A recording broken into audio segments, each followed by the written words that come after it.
વિસાવદર ભાજપ ઉમેદવાર પર ઈસુદાન ગઢવીના ગંભીર આરોપ। ઉમેદવાર કિરીટ પટેલની એક વર્ષમાં આવક 4 ગણી થઈ ગઈ। ભાજપ ઉમેદવાર કિરીટ પટેલે ખોટું એફિડેવિટ રજૂ કર્યું। પોતાની ગાડી હોવા છતાં એફિડેવિટમાં દર્શાવી નથી। પોતાની પત્નીને લાખોની લોન આપ્યાનો ફોર્મમાં ઉલ્લેખ। ખેડૂતોની આવકથી ગાડી અને લોન આપ્યાની શંકા। આટલા રૂપિયા ભેગા કઈ રીતે કર્યા? જવાબ આપે તેવું ઈસુદાન ગઢવીએ કહ્યું છે। ચૂંટણી અધિકારી કિરીટ પટેલ વિરુદ્ધ કાર્યવાહી કરે તેવી પણ વાત કરી છે। આમ આદમી પાર્ટી જરૂર પડે કોર્ટનો દરવાજો ખખડાવશે તેવું પણ ઈસુદાન ગઢવીએ જણાવ્યું।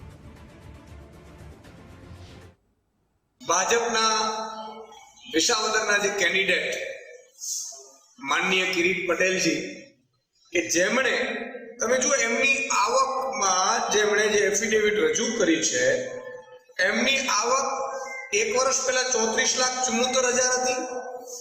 એ વધીને સીધી 1,42,00,000 ઉપર બીજા વર્ષે આવક થઈ ગઈ। ભાજપ વાળા વાત કરતા હતા ખેડૂતોની આવક ડબલ કરવાની અને પોતાની આવક જે 4 ગણી કરવા માટે મથામણ કરે છે। રૂપિયા ક્યાંથી આવ્યા છે? કયા ધંધાઓમાંથી આવ્યા છે? શું આ ખેડૂતોને લૂંટના રૂપિયા છે? શું આ મગફળી કાંડોના રૂપિયા છે?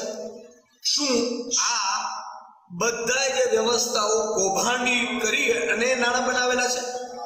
એ પણ એક લોકોના મગજમાં એક ચર્ચાનો વિષય બન્યું છે।